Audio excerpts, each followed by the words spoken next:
Halo guys, balik lagi bersama Bang Theo di sini. Kali ini Bang Theo akan melanjutkan cerita Again the Sky Supreme. Buat kalian yang penasaran, langsung saja ya simak video kali ini.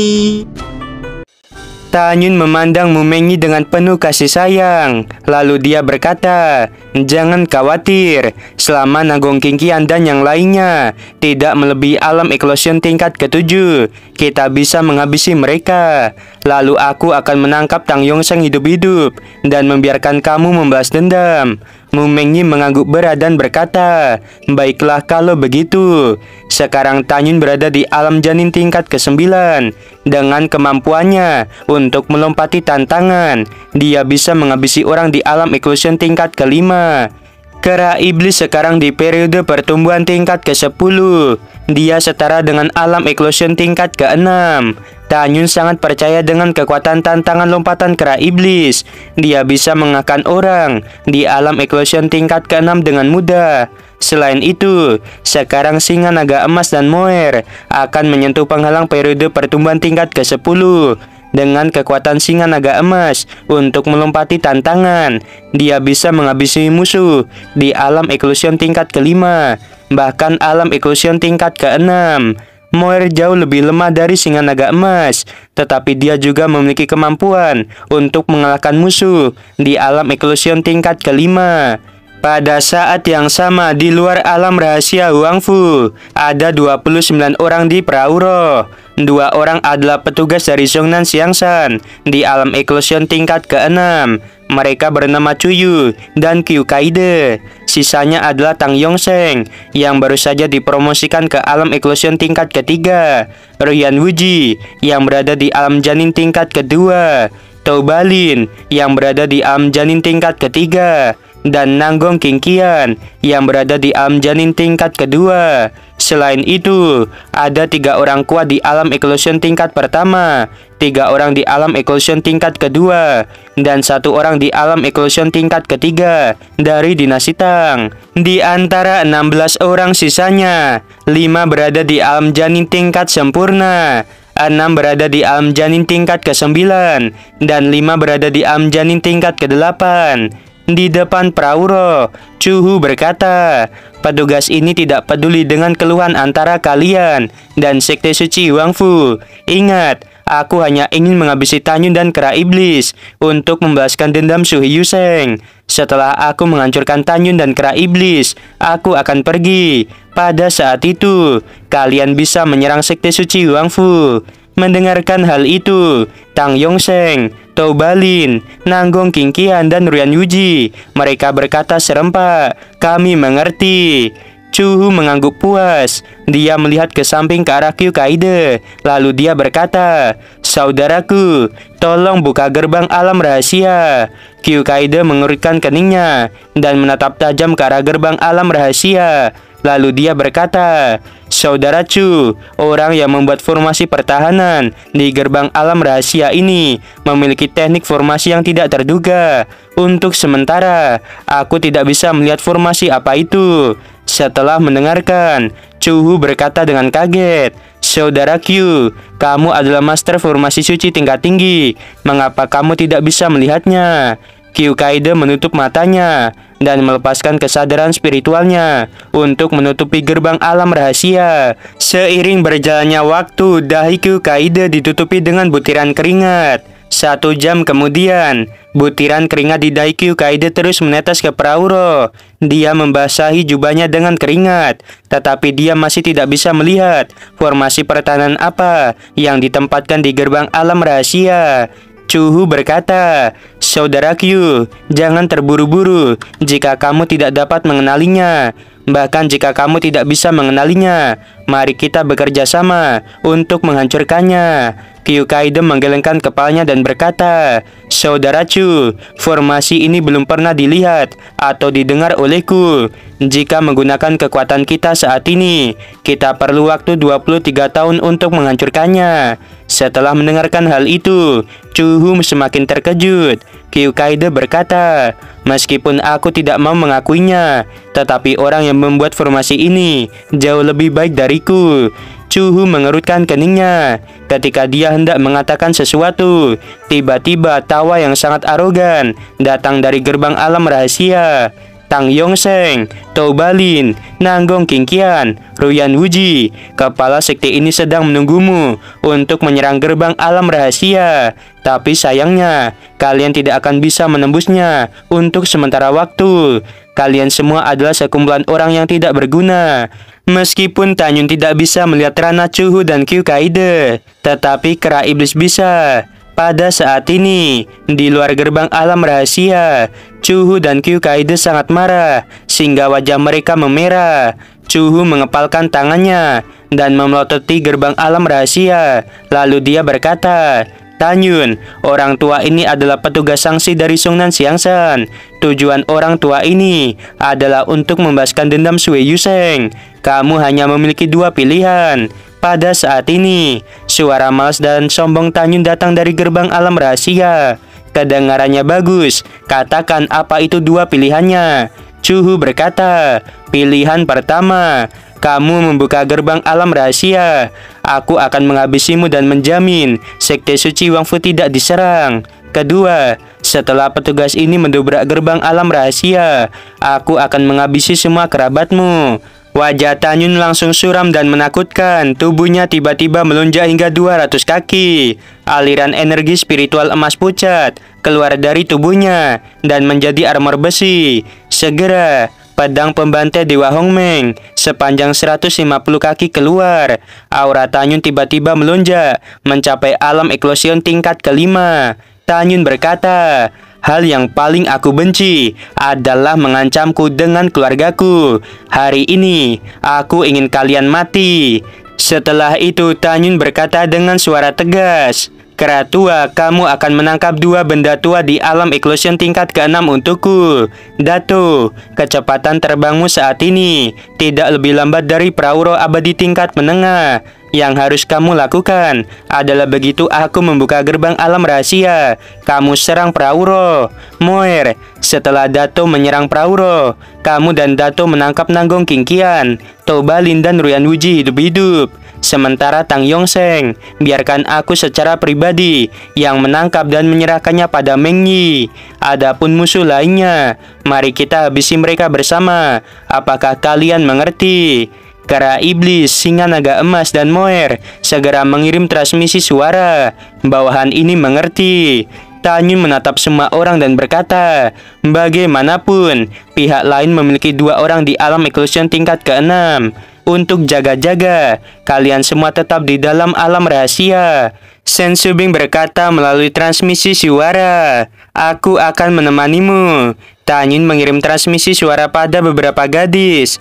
Kalian dapat yakin dengan kekuatanku, kera tua Dato dan Moer sudah cukup untuk mengalahkan mereka. Jadi kalian tetaplah di sini. Gerbang alam rahasia yang tingginya ribuan kaki tiba-tiba terbuka. Adegan ini membuat semua orang di Prauro tertegun sejenak. Dengan raungan, kera iblis setinggi 900 kaki dipenuhi kekuatan spiritual berwarna hitam. Dia memegang tongkat raksasa dan bergegas keluar dari gerbang alam rahasia seperti kilat. Dia muncul di atas Prauro. Cuhu berteriak. Kekuatan abadi kayu keluar dari tubuhnya dan berubah menjadi ribuan tangan kayu. Pada saat yang sama, kekuatan abadi keluar dari tubuh Qiu Kaide. Dia melintas seolah-olah mengabaikan jarak ruang dan muncul di atas kepala kera iblis. Ketika Qiu Kaide membuka mulutnya, senjata abadi tingkat menengah berwarna merah keunguan, yaitu cambuk penghancur jiwa keluar. Tangan kiri Qiu Kaide membentuk segel di dadanya. Segera cambuk raksasa seperti naga ungu melonjak puluhan kali lipat. Pada saat ini, tongkat hitam raksasa milik kera iblis telah mengenai tangan kayu dari Cuhu. Dengan ledakan suara yang cepat, ribuan tangan kayu hancur. Segera setelah itu, tongkat raksasa hitam turun dari atas ke arah Cuhu yang ketakutan. Kecepatannya sangat cepat, sehingga Cuhu tidak bisa mengelak sama sekali. Cuhu berkata, armor abadi. Satu set baju besi abadi tingkat rendah menutupi tubuhnya. Jeritan menusuk bercampur dengan suara benturan keras. Tiba-tiba, baju besi Chuhu terkoyak oleh tongkat kera iblis. Setelah tongkat raksasa menghancurkan baju besi, tongkat itu menghantam dada Chuhu. Tulang rusuknya patah dan organ dalamnya terluka parah. Kemudian Chuhu terjatuh dari langit. Tidak ada keraguan bahwa Chuhu yang tidak memiliki kemampuan untuk melompati tantangan. Dia sangat lemah di hadapan kera iblis. Tepat ketika cambuk milik Kyukaide hampir mengenai kera iblis, dia melesat ke kiri ribuan kaki. Setelah dengan mudah menghindari serangan cambuk, dia menukik ke bawah, membuka telapak tangan kirinya, dan menghantam dada Chuhu sekali lagi. Chuhu menahan rasa sakit yang parah di dadanya. Lalu dia berteriak, "Saudaraku, kita sama sekali bukan lawan kera iblis ini. Saudaraku, kamu segera melarikan diri ke Sungnan Xiangshan dan biarkan kepala petugas membalaskan dendamku." Chuhu benar-benar putus asa. Kera iblis meraih Chuhu di tangan kiri, lalu dia melesat ke arah Kyukaide yang telah melarikan diri. Kyukaide ketakutan. Dia terbang melintasi lautan awan yang luas dengan kecepatan tinggi.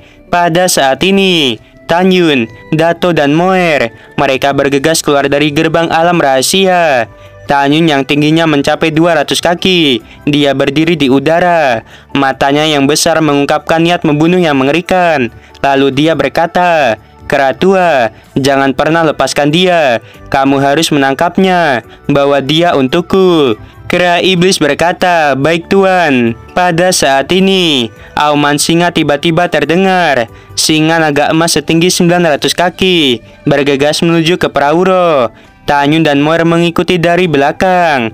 Pada saat ini, ketika semua orang di Prauro melihat kera iblis, mereka semua ketakutan. Meskipun Tang Yongsheng memiliki kekuatan yang setara dengan alam eklosion tingkat ke-6, hatinya masih dipenuhi oleh rasa takut. Dia tidak menyangka bahwa hanya dalam 2 tahun, sekte suci Huangfu semakin meningkat pesat. Tang Yongsheng, Nanggong Qingqian, Tobalin, dan Ruyan Wuji dengan jelas ingat bahwa kera iblis 2 tahun yang lalu masih periode awal tingkat ke-10. Tapi sekarang, dia sudah di periode pertumbuhan tingkat ke-10. Singa, naga emas, dan Moer juga telah dipromosikan dari periode kesengsaraan tingkat 9 menjadi periode awal tingkat ke-10. Tobalin berkata, "Raja Tang, sekarang kita lari. Jika tidak, kita semua akan mati." Tobalin tahu bahwa dengan kepribadian Tanyun, begitu dia tertangkap, dia pasti akan mati. Pada saat ini, Nanggong Qingqian dan Ruyan Wuji juga mendesak Tang Yongsheng untuk mengemudikan Prauro dan melarikan diri. Ketika semua orang mendesaknya, Tang Yongsheng menahan keengganannya dan mencoba yang terbaik untuk mengendarai Prauro abadi tingkat menengah. Raungan singa mengguncang langit. Singa naga emas mengejar Prauro dengan seluruh kekuatannya. Kecepatannya 20% lebih cepat dari Prauro. Tang Yongsheng berkata dengan marah, "Semua orang, dengan kecepatan singa itu, dia akan menyusul kita paling lama setengah jam." Di belakang singa, ada naga dan Tanyun yang memiliki kemampuan untuk melompati tantangan. Kita harus bertarung kali ini. Jika kita ingin selamat, kita harus mengalahkan singa, naga, dan Tanyun sebelum kera iblis ke sini. Kalau tidak, begitu kera kembali, kita akan menemui jalan buntu. Setelah Tang Yongsheng selesai berbicara, Nanggong Qingqian, Ruyan Wuji, dan Tobalin, mereka memiliki firasat yang tidak menyenangkan. Pada saat ini, mereka bertiga menggantungkan semua harapan mereka pada Tang Yongsheng. Nanggong Qingqian memandang Tang Yongsheng dengan mata memohon. Lalu dia berkata, "Raja Tang, kamu adalah yang terkuat." Begitu singa, naga, dan Tanyun mengejar, tolong hentikan mereka. Biarkan aku, Raja Toba, dan kepala sekte Ruyan melarikan diri terlebih dahulu, karena kami bertiga lemah. Tobalin dan Ruyan Wuji juga buru-buru setuju. Tang Yongsheng berkata, "Baiklah, kalian bertiga dan semua orang di alam janin naik perahu roh untuk melarikan diri terlebih dahulu. Sementara orang di alam eklusion akan bersamaku." Segera, Tang Yongsheng dan orang-orang di alam eklusion tingkat pertama hingga tingkat ketiga mereka terbang keluar dari perahu roh. Tang Yongsheng jelas merupakan sosok yang heroik. Dia tampaknya rela berkorban, tetapi sebenarnya dia tidak memiliki pikiran yang baik. Menurutnya, dengan kepribadian Tan Yun, dia pasti tidak akan melepaskan semua orang. Dia menilai dari sudut pandang Tan Yun karena singa naga emas yang paling cepat. Oleh karena itu, dia dengan berani berspekulasi bahwa Tan Yun akan membiarkan singa naga emas mengejar ketiga orang itu. Tan Yun sendiri dan naga akan melawan dirinya dan orang-orang di alam eklosion. Dengan cara ini, Tang Yongsheng percaya bisa menghabisi Tan Yun. Tidak diragukan lagi, Tang Yongsheng tidakkah cerdik? Tentu saja jika Tang Yongsheng mengetahui tentang kemampuan Tan Yun dan Moer, dia pasti akan mengurungkan niatnya. Tan Yun memandang singa naga emas, lalu dia berkata, "Dato, kamu harus mengejar perahu roh." Singa naga emas meraung. Dia melesat melintasi langit dan mengejar perahu roh. Pada saat ini, Tobalin dan yang lainnya di perahu roh segera marah ketika mereka mengetahui bahwa Tang Yongsheng tidak berniat menghentikan singa naga emas. Baru pada saat itulah mereka menyadari bahwa Tang Yongsheng memang licik. Tan Yun berkata, "Moer, ikuti aku untuk berurusan dengan Tang Yongsheng dan yang lainnya." Moer berkata, "Bawahan ini mengerti." Tang Yongsheng berkata, "Tan Yun telah berlatih teknik pengendali pikiran. Semuanya tutup mata kalian." Ketika 7 lelaki tua baru saja memejamkan mata, Tan Yun memegang pedang pembantai Dewa Hongmeng. Kemudian dia berkata, "Kalian sangat naif." Moer, tahan Tang Yongsheng sebentar. Tubuh Tan Yun setinggi 200 kaki tiba-tiba berubah menjadi aliran air keemasan yang panjangnya ratusan kaki. Tan Yun muncul di antara 7 lelaki tua di alam eklosion, lalu melesatkan serangan yang membuat mereka mati. Tan Yun menatap Tang Yongsheng dan berkata dengan marah, "Tang Yongsheng, hari ini aku akan menangkapmu." Tang Yongsheng berkata, "Tan Yun, kamu sangat membenci raja ini. Apakah itu karena raja ini menghancurkan dinasti Mufeng?" Tan Yun berkata tanpa ragu, "Itu benar. Aku akan menggunakan darahmu sebagai penghormatan untuk orang-orang dinasti Mufeng." Tang Yongsheng tertawa dan berkata, "Tan Yun, berhenti bicara omong kosong. Ayo bertarung." Tiba-tiba, aura Tang Yongsheng melonjak mencapai alam eklosion tingkat ke-6. Merasakan aura Tang Yongsheng, Tan Yun seolah-olah sedang menghadapi musuh besar. Tan Yun berkata, "Formasi pedang Dewa Hongmeng." Segera pedang dengan 11 atribut keluar dari cincin Qiang Kun. Sebelum 11 pedang itu bisa membentuk formasi, Tang Yongsheng tiba-tiba melambaikan telapak tangannya. Segera, kekuatan abadi kuno berubah menjadi naga sepanjang 1000 kaki dan melesat. Jelas, Tang Yongsheng ingin menghancurkan pedang dan mencegah Tan Yun membentuk formasi pedang. Tan Yun yang setinggi 200 kaki tiba-tiba mengambil langkah dan melintasi jarak 1500 mil. Dia menghalangi naga kuno milik Tang Yongsheng. Tan Yun memegang pedang di tangan kanannya. Setelah kekuatan 5 atribut mengalir ke dalam pedang pembantai Dewa Hongmeng, dia memutar pergelangan tangannya dan mengayunkan pedangnya sebanyak 5 kali. Ruang bergetar, 5 cahaya pedang muncul dan menjadi satu. Kemudian, cahaya pedang itu menusuk naga kuno. Setelah cahaya pedang 5 atribut dan naga kuno bertemu, mereka meledak bersamaan. Pada saat ini, dalam radius 3000 mil, 11 pedang telah berhasil membentuk formasi pedang Hongmeng. Ruang dalam formasi pedang meluas 11 kali lipat dan menjadi 33.000 mil. Di dalam formasi pedang Dewa Hongmeng, Tan Yun berdiri sambil memegang pedang. Matanya yang besar menunjukkan niat bertarung yang gila. Tan Yun menatap Moer dan berkata, "Kamu tidak perlu ikut campur tangan hari ini. Aku yang akan menghancurkannya sendiri." Tidak ada keraguan bahwa ini adalah duel yang adil antara pria. Setelah Moer menerima perintah, Moer berubah menjadi wanita cantik dengan gaun hitam. Dia berdiri di belakang Tan Yun. Tang Yongseng berkata, "Tanyun, kamu hanya di alam janin tingkat ke-9. Meskipun Tang Yongseng mengatakan hal seperti itu, tetapi di dalam hatinya, dia menganggap Tanyun seperti musuh yang hebat. Tanyun menggertakkan giginya dan berkata, "Kamu menghabisi keluarga Mufeng dan kota kekaisaran Mufeng. Kemudian, kamu juga menghapus kolam spiritual Xingning." Tanyun sangat marah, sehingga dia tidak ingin mengatakan lebih banyak. Pada saat ini, ada suara siulan yang menakjubkan. Ternyata Tanyun menggunakan teknik mulut iblis angin. Tang Yongseng mengerutkan keningnya. Dia tidak bisa menahan perasaan ketakutan di hatinya. Dia mengangkat kepalanya dan menatap ke atas. Dia melihat mulut besar yang dipadatkan oleh kekuatan spiritual angin yang sangat kuat. Di dalam mulut iblis angin dipenuhi dengan pedang-pedang angin yang memancarkan kekuatan yang tidak tertandingi. Tang Yongseng berkata, "Tanyun, kekuatan angin macam apa ini?" Mulut iblis angin turun dan menelan Tang Yongseng yang tidak bisa mengelak sama sekali. Kekuatan abadi kuno meletus dari tubuh Tang Yongseng. Itu membuat pedang-pedang angin di dalam mulut iblis angin hancur satu demi satu.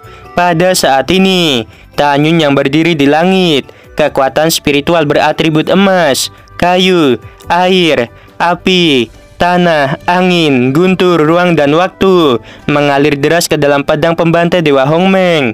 Tiba-tiba, 7 cahaya pedang muncul dengan aura yang menakutkan. 7 cahaya pedang itu melesat ke arah Tang Yongseng. Dengan 3 ledakan keras, kekuatan abadi kuno yang melindungi Tang Yongseng meledak. Segera setelah itu, 4 cahaya pedang yang tersisa menebas ke arah Tang Yongseng. Tang Yongseng yang tidak bisa mengelak, dia meraung dan mengayunkan pedangnya. Segera, seberkas cahaya pedang sepanjang 1000 kaki melesat ke langit. Dalam serangkaian suara keras yang memekakan telinga, cahaya pedang Tang Yongseng menghancurkan 4 cahaya pedang milik Tanyun dan terus melesat. Tang Yongseng sombong bahwa dengan kekuatan Tanyun, Tanyun tidak bisa melarikan diri. Tanyun berkata, "Gelombang ruang." Segera, gelombang ruang melahap Tanyun dan Tang Yongseng. Dalam gelombang ruang, cahaya pedang Tang Yongseng diperlambat. Tanyun melintas, dan setelah menghindari cahaya pedang, dia langsung muncul di belakang Tang Yongseng. Kekuatan 11 atribut di tubuh Tanyun mengalir pada pedang pembantai Dewa Hongmeng. Tanyun mengayunkan pedangnya ke arah Tang Yongseng yang berjarak puluhan ribu kaki. Tiba-tiba, cahaya pedang Hongmeng ribuan kaki melesat. Sebelum cahaya pedang Hongmeng tiba, Tang Yongseng merasakan aura yang sangat kuat yang menyapu dari belakangnya.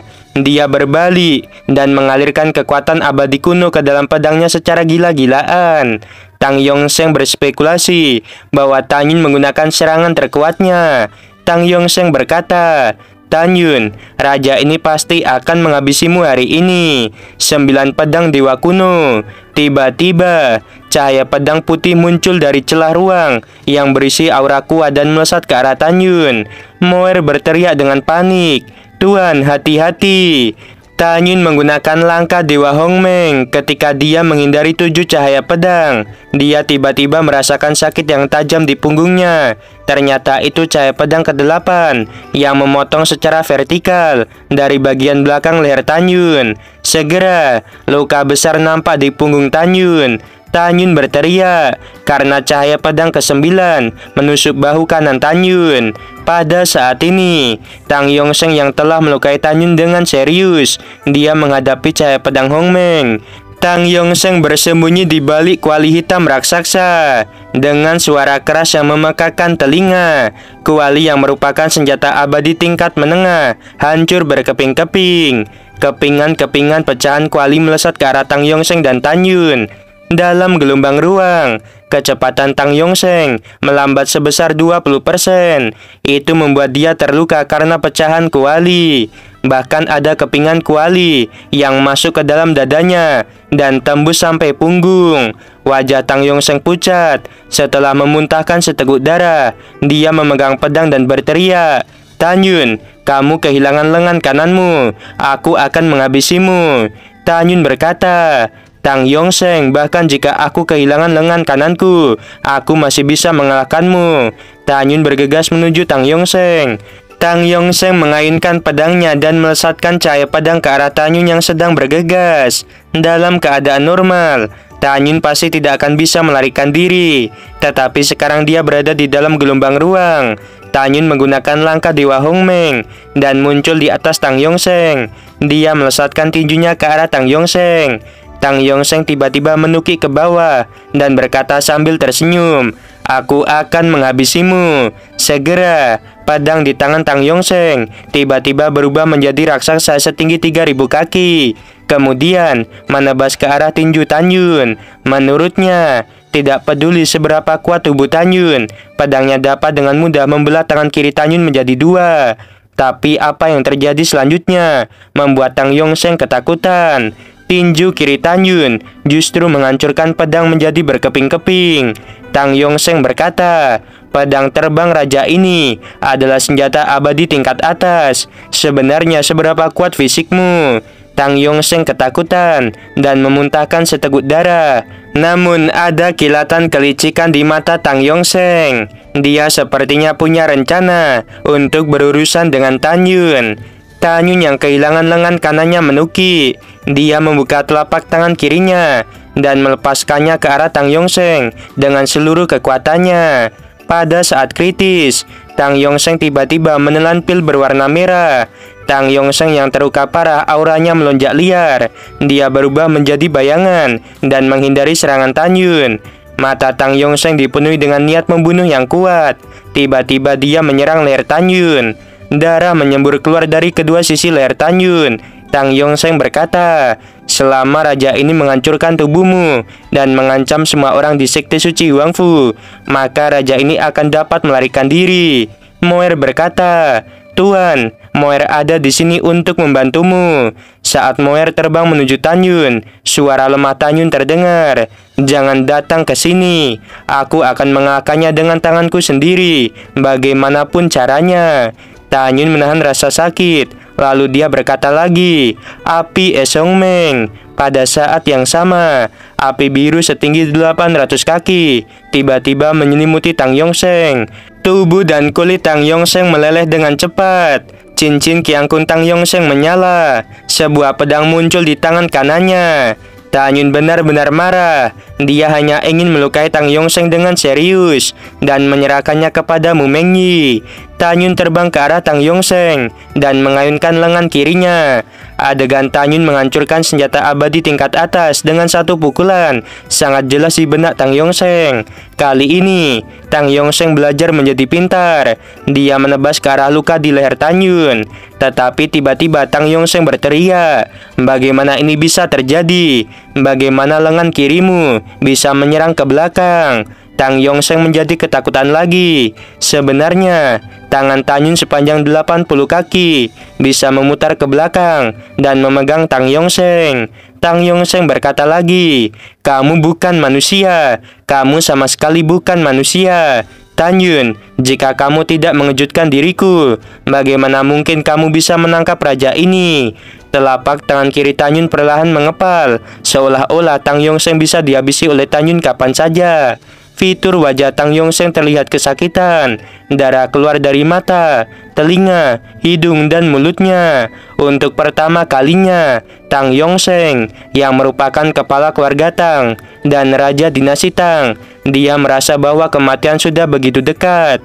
Tang Yongseng mengalami kesulitan bernafas. Dalam teriakan Tang Yongseng, Tanyun mematahkan bahu, dada, dan tulang rusuknya. Pada saat berikutnya, Tanyun mengangkat formasi pedang Dewa Hongmeng dan terhuyung-huyung menuju gerbang alam rahasia. Sebelum terbang, dia mengambil pedang pembantai Dewa Hongmeng yang jatuh ke tanah. Dia juga sementara memasukkan lengan kanannya ke dalam cincin Kiangkun. Pada saat ini, ada keengganan dan kemarahan di mata Tang Yongseng, dan secara bertahap menjadi tenang. Dia tahu bahwa dia akan mati hari ini. Tanyun berkata, "Binatang, jangan khawatir. Kepala sekte ini tidak akan menghabisimu. Nanti, seseorang akan menebasmu hidup-hidup." Pada saat yang sama, setelah singa naga emas mengejar Prauro, sayap kanannya membalikan Prauro. Ruyan Wuji meraung, Sekte Suci Huangfu telah menghancurkan sekte abadi. Tidak ada artinya lagi aku hidup, cepat habisi aku. Singa naga emas memandang Ruyan Wuji dengan jijik, dan pada saat berikutnya, dia berubah menjadi pemuda pirang yang tampan dan agak jujur. Tangan kanan singa naga emas menampar dada Ruyan Wuji seperti kilat. Ruyan Wuji menyemburkan darah dari mulutnya.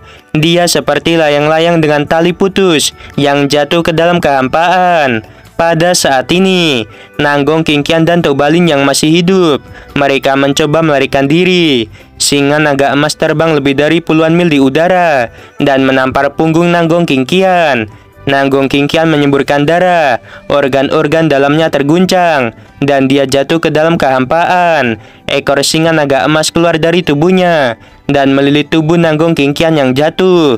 Kemudian dalam 3 napas, singa naga emas mengejar Toubalin. Telapak tangan kiri singa naga emas berubah menjadi cakar, dan menusuk Toubalin. Toubalin berteriak kesakitan seperti seorang wanita. Kemudian, singa naga emas mengambil Ruyan Wuji. Di sisi lain, Tanyun meraih leher Tang Yongsheng dengan tangan kirinya. Dia membuka gerbang alam rahasia. Pada saat ini, Mu Mengyi dan beberapa gadis, mereka menatap Tanyun yang mengerikan. Air mata mengaburkan pandangan mereka.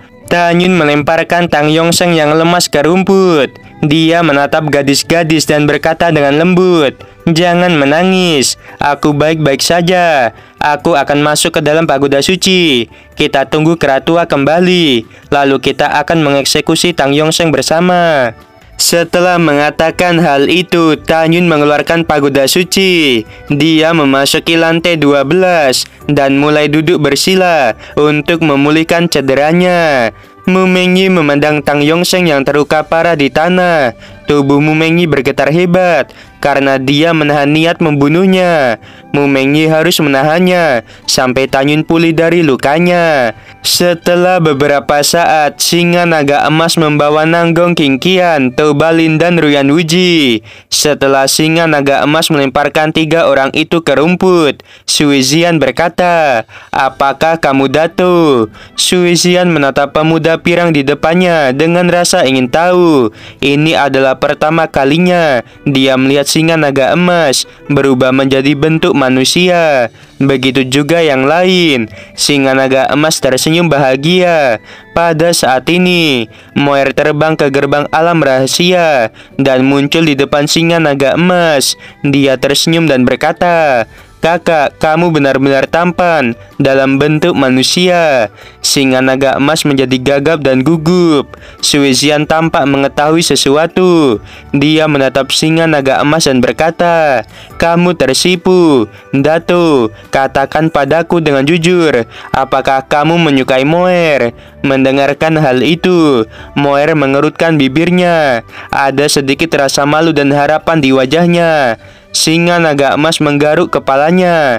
Dia memandang Moer dengan malu, kemudian menatap Sui Zian dan berkata, "Aku tidak akan memberitahumu." Setelah berbicara, singa naga emas melihat kekecewaan di mata Moer. Lalu dia berkata melalui transmisi suara, "Moer, aku menyukaimu." Setelah mendengarkannya, Moer tersenyum seperti bunga. Dia menganggukkan kepalanya dan berkata melalui transmisi suara, "Kakak, Moer juga menyukaimu." Dalam sekejap mata, 1 jam kemudian, kera iblis terbang ke alam rahasia Huangfu sambil bernyanyi.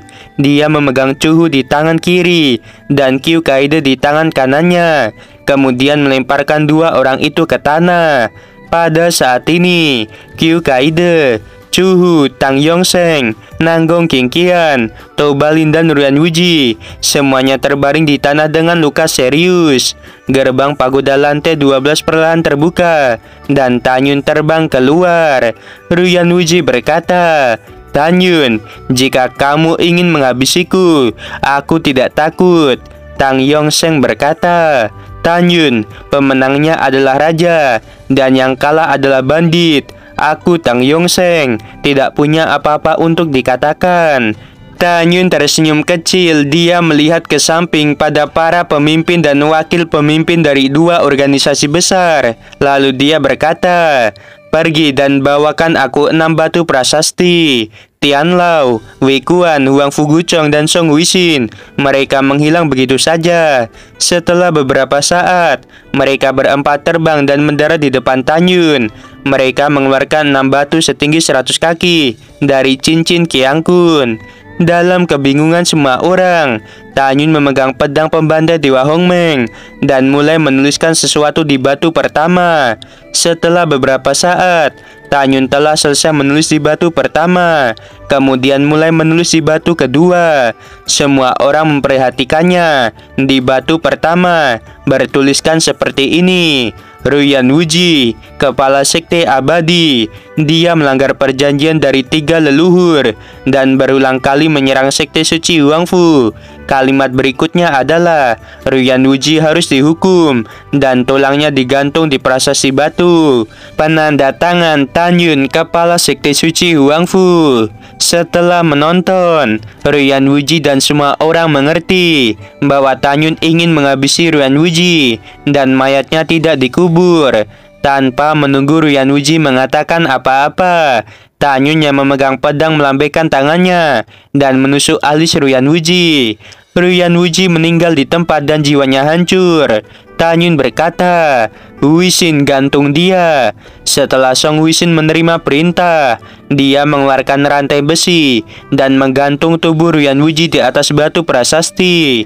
Melihat Ruyan Wuji, Toubalin gemetar ketakutan. Toubalin melihat bahwa batu kedua tertulis seperti ini: Toubalin, raja dari dinasti Toba. Ketika dia adalah seorang pangeran, dia berpura-pura menjadi kepala sekte suci Huangfu dan menghabisi ayah mertuaku, yaitu Dante Xuanzong. Kemudian dia berulang kali menyerang sekte suci Huangfu. Tepat ketika Tanyun akan selesai menulis, Song Huixin maju selangkah dan berkata dengan hormat, "Tuan, aku ingin melaporkan sesuatu." Tanyun memandang Song Huixin dan berkata, "Bicaralah." Song Huixin berkata, "Beberapa tahun yang lalu, keluarga kerajaan dinasti Toba, kecuali Toubalin, dihabisi dalam semalam. Toubalin mengatakan bahwa kamu berkolusi dengan keluarga kerajaan untuk menghabisi keluarga kerajaan dinasti Toba." Mendengarkan hal itu, Tanyun menggunakan mata Dewa Hongmeng dan menatap Toubalin. Tiba-tiba, Toubalin tampak lamban. Tanyun berkata, "Katakan apa yang terjadi." Toubalin berkata, "Aku menghabisi semua keluarga kerajaan dinasti Toba," kemudian menyalahkan Tanyun. Mendengarkan hal itu, kemarahan Tanyun membara. Dia memegang pedang dan menulis, "Toubalin menghabisi saudara dan ayahnya untuk naik tahta, jadi dia harus dihukum." Penanda tangan Tanyun, kepala sekte suci Huangfu. Kemudian Tanyun memandang Toubalin dan berkata lagi, "Katakan padaku, Toba Chen Yuan adalah leluhur dinasti Toba. Lebih dari 80.000 tahun yang lalu, dia mendapatkan hadiah dari jurang pemakaman dewa. Apakah itu pedang dewa?" Toubalin berkata, "Itu benar." Tanyun berkata dengan penuh harapan, "Di mana pedang itu?" Toubalin berkata dengan jujur, "Dikatakan bahwa setelah leluhur memperoleh pedang dewa, dia memberikannya pada istana tidak terbatas." Tanyun mengerutkan keningnya.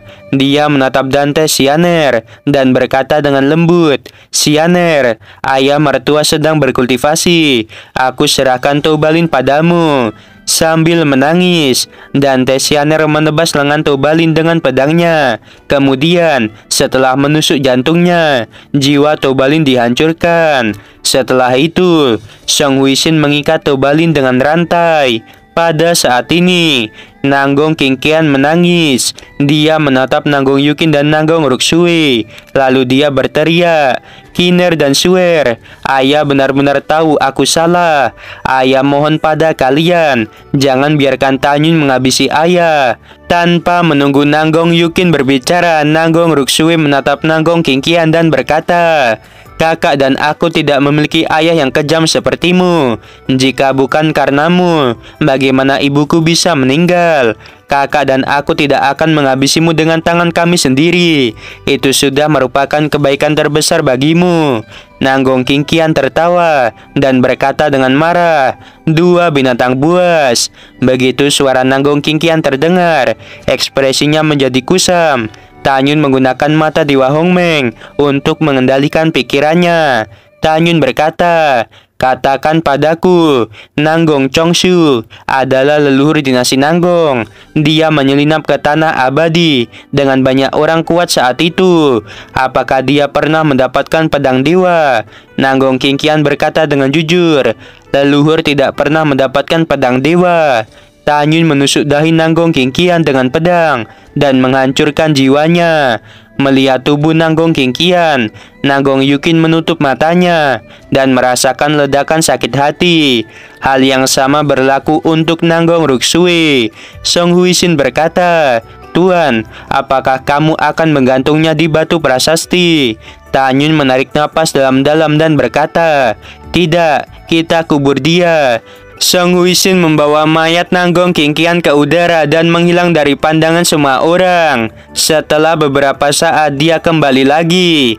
Pada saat ini, Tanyun telah menulis proses dinasti Nanggong yang berulang kali menyerang sekte suci Huangfu. Setelah Ruyan Wuji, Nanggong Kingkian dan Tobalin meninggal, Tanyun tidak segera mengukir batu keempat. Dia menatap Tang Yongseng dan berkata, "Kamu ditakdirkan untuk mati hari ini." Tang Yongseng tersenyum dan berkata, "Gunakan saja cara apapun yang kamu bisa untuk menghabisiku." Setelah berbicara, Tang Yongseng mengabaikan Tanyun dan menutup matanya. Tanyun mengerutkan keningnya dan tidak berbicara, tetapi menatap Mu Mengyi. Mata Mu Mengyi yang indah dipenuhi dengan air mata. Dia memegang pedang dan berjalan menuju Tang Yongseng selangkah demi selangkah. Mu Mengyi tidak pernah membenci seseorang sampai seperti ini. Bagi orang luar, jarak 10 kaki hanyalah angka. Tetapi di hati Mu Mengyi, itu mewakili suasana balas dendamnya selama ini. Mu Mengyi memegang pedang dan menusuk pergelangan tangan kanan Tang Yongseng. Kemudian dia memotong otot tangan kanan Tang Yongseng. Kelopak mata Tang Yongseng hanya berkedut. Dia tidak mengatakan sepatah kata apapun atau membuka matanya. Mu Mengyi menusuk pergelangan tangan kiri Tang Yongseng dan memotong otot tangan kiri. Tang Yongseng masih menutup matanya dan tidak berbicara. Mu Mengyi berkata, "Kamu binatang buas. Untuk mendapatkan pedang dewa yang dibawa oleh leluhurku, kamu menghabisi semua orang dari dinasti Mu Feng. Tang Yongseng, kamu benar-benar kejam." Mu Mengyi mengayunkan pedangnya dan memotong kaki Tang Yongseng. Tang Yongseng berkeringat deras kesakitan. Kali ini, dia tiba-tiba membuka matanya dan meraung. "Ternyata kamu adalah sisa dari dinasti Mu Feng. Tidak heran, Tanyun membenci raja ini. Kamu sisa-sisa dinasti Mu Feng. Dengarkan aku dengan jelas. Pelaku di balik semua ini bukanlah aku, tetapi Raja Mu Feng. Dialah yang memaksa raja ini untuk menghancurkan dinasti Mu Feng." Saat Tang Yongseng meraung, dia sepertinya memikirkan sesuatu di masa lalu dan air matanya keluar. Tang Yongseng yang pada awalnya diam, dia berkata lagi, "Tahukah kamu bahwa Raja Mu Feng telah membuat aku kehilangan istri dan putriku?" Mendengarkan hal itu, Mu Mengyi sangat marah sehingga tubuhnya gemetar. Lalu dia berkata, "Aku tidak akan membiarkanmu memarahi ayahku. Katakan padaku, apakah ibuku masih hidup? Di mana ibuku disimpan olehmu?" Tang Yongseng yang awalnya marah tiba-tiba menjadi tercengang. Tang Yongseng melebarkan matanya. Jantung Tang Yongseng berdetak semakin kencang. Kemudian dia berkata, "Kamu, apa yang kamu katakan? Apakah kamu putri dinasti Mu Feng?" Mu Mengyi berkata dengan dingin, "Itu benar, aku tidak dihabisi oleh orang-orangmu saat itu." Tanyun melangkah maju, mengulurkan tangan kanannya, dan menyeka air mata Mu Mengyi. Lalu dia berkata dengan lembut, "Aku akan menggunakan teknik mata Dewa Hongmeng untuk mengetahui keberadaan ibu mertuaku." Tang Yongsheng menggunakan sikunya untuk menopang tanah. Dia merangkak ke arah Mumenyi dengan susah payah. Darah dan air mata Tang Yongsheng bercampur. Lalu dia berteriak, "Menyi putriku, aku ayah kandungmu." Begitu kata-kata itu terdengar, Mumenyi berkata dengan marah, "Kamu orang yang tidak tahu malu." Tang Yongsheng berkata, "Yier, aku benar-benar ayahmu." Tang Yongsheng menangis seperti anak kecil dan berkata lagi, "Ayah tahu bahwa ketika kamu lahir, ada tanda lahir merah 7 bintang di tengah kaki kananmu." Kata-kata tanda lahir 7 bintang seperti ledakan yang dilemparkan ke dalam pikiran Mumenyi. Mumenyi tampak bingung. Sebelum dia mengatakan sesuatu, Tang Yongsheng berkata, "Putri ayah yang berharga, jika kamu tidak percaya, ayah juga tahu tentang bagian bawah lehermu ada tanda lahir bunga." Mendengarkan hal itu, Mumenyi benar-benar kacau dan berkata, "Apa yang terjadi? Bagaimana kamu tahu tentang ini? Jika aku benar-benar putrimu, lalu mengapa aku menjadi putri dinasti Mufeng? Cepat katakan." Pada saat ini, mata semua orang tertuju pada Tang Yongsheng. Adegan tiba-tiba ini membuat semua orang terkejut. Bukankah Mumenyi adalah putri dari dinasti Mufeng? Bukankah Tang Yongsheng menghabisi ayah Mumenyi? Bagaimana Mumenyi bisa menjadi putri tertua dari keluarga Tang? Satu demi satu kebingungan menghantui pikiran semua orang. Tepat ketika semua orang kebingungan, Tang Yongsheng terdiam untuk waktu yang lama. Dia menatap Mumenyi dan berkata, "Putriku, ini cerita yang panjang. Dengarkan ayah pelan-pelan. Saat itu ketika ayah belum menjadi Raja Tang, ibumu melahirkanmu. Ayah dan ibumu sangat senang. Jadi ayah mengadakan perjamuan besar untuk merayakanmu. Ayah mengundang teman-teman ayah seperti Raja Mufeng dan Ratu Mufeng. Tetapi ayah tidak pernah membayangkan bahwa ketika perjamuan selesai, ayah melihat tanda lahir di tubuh bayi yang aku gendong menjadi tidak ada. Ayah dan ibumu tahu bahwa seseorang pasti telah mencuri dirimu. Ibumu sangat marah sehingga dia muntah darah di tempat. Sejak itu, ibumu tidak bahagia dan terbaring di tempat tidur. Ayah telah mencarimu secara rahasia." Setelah jeda, Tang Yongsheng sepertinya memikirkan sesuatu. Tiba-tiba dia membuka matanya dan berkata dengan marah, "Sampai 3 bulan setelah kamu menghilang, Raja Mufeng mengirim surat.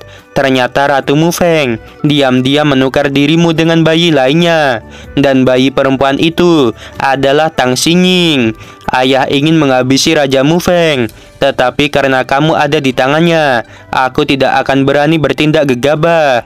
Ayah menganggap Raja Mufeng sebagai saudara laki-laki, tetapi dia tercela dan tidak tahu malu. Dia memisahkan kita. Dia menginginkan pedang dewa yang dibawa oleh leluhur. Jika ayah tidak menyerahkan pedang itu, Raja Mufeng akan menghabisimu. Pedang dewa yang dibawa kembali oleh leluhur kita 80.000 tahun yang lalu sudah direnggut oleh penguasa domain iblis. Setelah memberitahu Raja Mufeng tentang hal itu, dia masih tidak mengembalikan dirimu. Dia memberiku waktu 10 tahun untuk merebut pedang dewa dari Raja Iblis. Kakek dan leluhurmu meninggal di domain iblis. Yier, tahukah kamu, terlalu banyak orang-orang kuat dari keluarga Tang yang mati untukmu dan aku.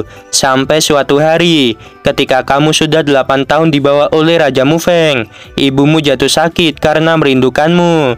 Pada saat terakhir kematian ibumu, dia meraih tangan ayah dan meminta ayah untuk membawamu kembali.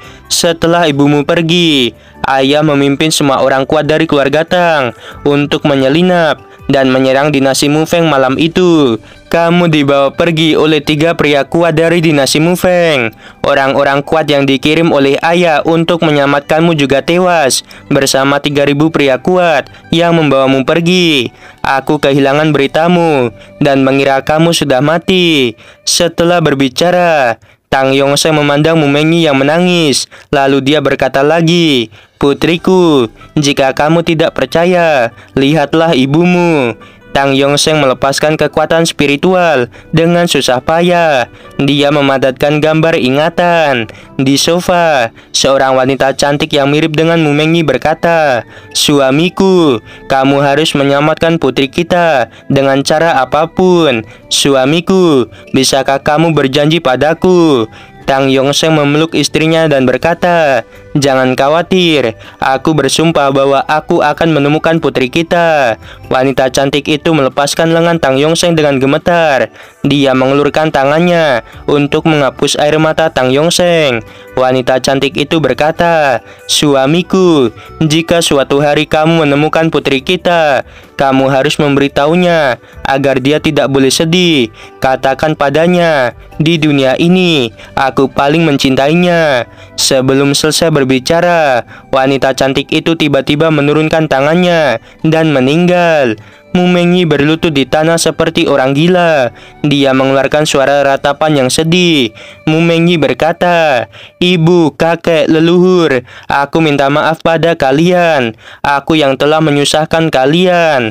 Tang Yongseng berkata, "Putriku, jangan menangis. Ibu, kakek, dan leluhurmu akan lega melihat ayah dan kamu bertemu kembali." Mu Mengyi memeluk Tang Yongseng dan berkata, "Ayah, maafkan aku. Aku tidak bermaksud menyakitimu." Tanyun menangis dan membungkuk dalam-dalam ke arah Tang Yongseng. Lalu dia berkata dengan keras, "Ayah mertua, menantu ini minta maaf padamu.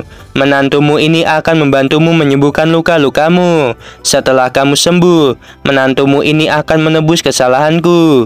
Tanyun buru-buru mengambil Tang Yongseng dan terbang ke pagoda lantai 12. Mu Mengyi berkata, "Tanyun, kamu harus menyelamatkan ayah." Tanyun berkata, "Jangan khawatir, aku akan melakukannya." Sesaat kemudian, gerbang pagoda terbuka lagi. Tanyun terbang di depan Mu Mengyi yang menangis. Dia memeluknya dan berkata, "Jangan khawatir, ayah mertua akan baik-baik saja. Paling lama 5 jam sampai luka ayah mertua sembuh." Mu Mengyi mengangguk. Dari sudut pandang orang lain, ayahnya adalah seorang yang menghancurkan dinasti Mufeng. Tapi dari sudut pandangnya, dia menyadari cinta seorang ayah itu seperti gunung. Untuk dirinya dan ibunya, dia menghabisi keluarga kerajaan dinasti Mufeng dalam satu gerakan. Dia benci bahwa ibu yang dia cintai sebenarnya adalah wanita beracun yang memisahkannya dari ibu kandungnya. Waktunya Saweria dari Bang Sipu. Semangat Min. Siap, tapi ini Mimin lagi flu ya guys. Buat video aja jadi makin lama nih, suara Mimin juga beda ya. Dari Dan, terima kasih lah. Kok langsung terima kasih ya. Dari Syahdan Kurniawan, selalu semangat dan berjuang Min, baik di dunia baik di dunia YouTube maupun dunia nyata. Semoga sukses dengan proses yang sedang berlangsung. Amin. Oke guys, sorry ya Mimin lagi flu. Ya gak enak badan itulah ya teman-teman. Jadi kecapean aja sih kayaknya ini. Ya udah, sebelum video berakhir Mimin mau bilang sungguh membagongkan. Terima kasih.